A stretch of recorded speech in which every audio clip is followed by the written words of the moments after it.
Let's talk about achieving your goals this year.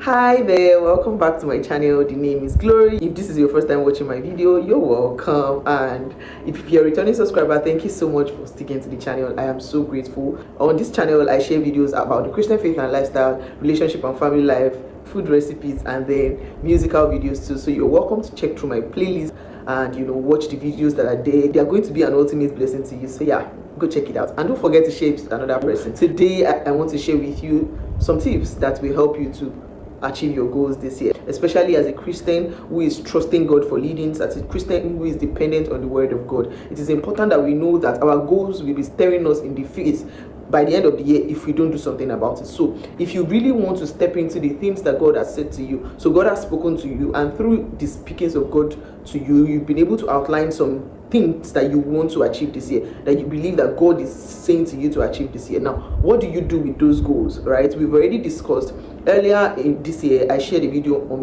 what to do with the word that you have received from God. Now let's talk about what to do with these goals when we have written them down. Oh, I'm led to do this, I'm told to do this, I'm instructed to do this, I feel in my spirit, I perceive in my spirit to do this. Now, when you've outlined those goals, what are the things that you should do? 3 things that I'm going to be highlighting. Number 1 is self-evaluation. You want to know the kind of person that you are. You want to be brutally honest with yourself about your weaknesses, about your strengths. You want to identify the things that in previous years held you down, and then the things that you know that you have to do better this year. So being brutally honest with yourself in evaluating who you really are is very, very, very important, because all of your goals rise and fall on the point of self-evaluation. If you think that you can achieve your goals the way your favorite coach achieves as, you'll be very, very wrong, because you are quite different from her. So it is important to know who you are, know the things that tickle you. For instance, it is generally accepted by almost everybody that if you share your goals, or if you share something that you're planning with another person,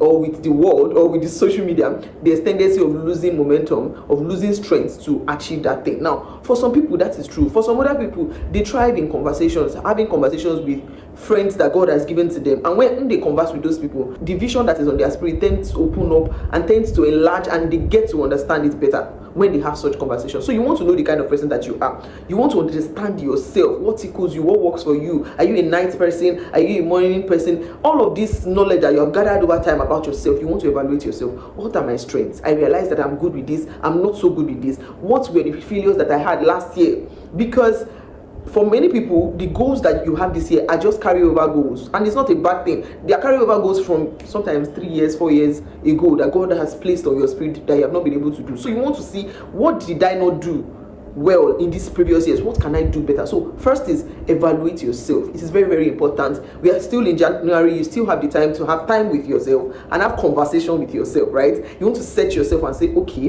what am I going to do better this year? Now, like I said, don't compare yourself with another person. You are not your favorite coach. The fact that they can achieve their own goals using this way, you can learn from them, but then you bring that lesson, that thing that you've learned, to yourself and see how to apply it to yourself. So evaluate yourself. Evaluation will determine how you will fulfill your goal. Now, the second thing is to attach action points to your goals. Your goals scare you because they look large, right? I want to build a school for kids. I want to build this. They look so big. So you want to break them into action points. Sometimes you can break them into quarterly action points, or sometimes monthly action points. What will I do this month in fulfillment of this goal? What will I do this week in achievement of this particular goal? So you want to break them down. Every day when you are putting your to-do list, you want to put it there that this is what I want to achieve in fulfillment of these particular goals. Now, action points are action points, literally. Okay, you want to build a school, you need to get a course, you need to pay for a course, you need to apply for this, you need to reach out to so and so person who is doing better in that field, so that they can grant you, knowledge, and also encourage you towards the thing that God has placed in your heart to do. So action points, attach them to it. Weekly action points, monthly action points, and even quarterly. And then at the end of the week, you want to look back, right, and see that, have I been able to fulfill the action points for this particular goal that God has placed in my spirit? So you want to break these goals down to action points. If you are led to build something, to do something, to want to know what are the things I should be doing in pursuance of that particular thing that God has placed in my spirit. Now, number 3 is accountability. Your accountability system might be different. It might be friendships, it might be applications, it might be your church family, it might be anything that that will keep you accountable. For some people, it's friends. So you want to communicate your goals with your friends. You want to communicate your goals with your friends. Oh, these are the things I want to achieve by the end of January, so that they can keep you accountable. They can ask you questions. Oh, how far have you gone with this one? Have you seen this particular resource? I think it will help you. They can communicate opportunities to you in the line of the goals that you've shared with them. They can keep you accountable, keep you on your toes. We need such friends. I remember talking to my best friend one time, and by the time she was done talking, it was just like I just had a master class. A lot of times we miss out on information, opportunities, because we do not communicate, and that's because a lot of us don't have genuine friends, right? I've said it on this channel that we can pray to God to give us friends that are in alignment with the things that God has placed in our hearts. That when you share such things with them, they tend to help you to understand the vision better, and then they tend to keep you on your toes. Have you done this? Have you done that? That thing you mentioned to me last week that you were going to do, have you been able to do it? And they also keep you in check when you want to make decisions that are not in alignment with what you had already told them. For instance, you didn't tell them this year that you're going to fall in love. That's not what I'm saying, but then you get it. You didn't tell them that in 2026 I won't fall in love. Now you're already falling for somebody. It's too early. J up. No jokes, but then they can keep you in check, all right, when you want to make decisions that are contrary to the things that you already told them. Now you have applications, alarm clocks, notepads, journals. A lot of applications are available to keep you on your toes. Make sure you take advantage of those things. Search them out. I use Google for everything. What application can I use to plan my year? What application can I use to do this? Search it out. You don't need anybody to tell you everything.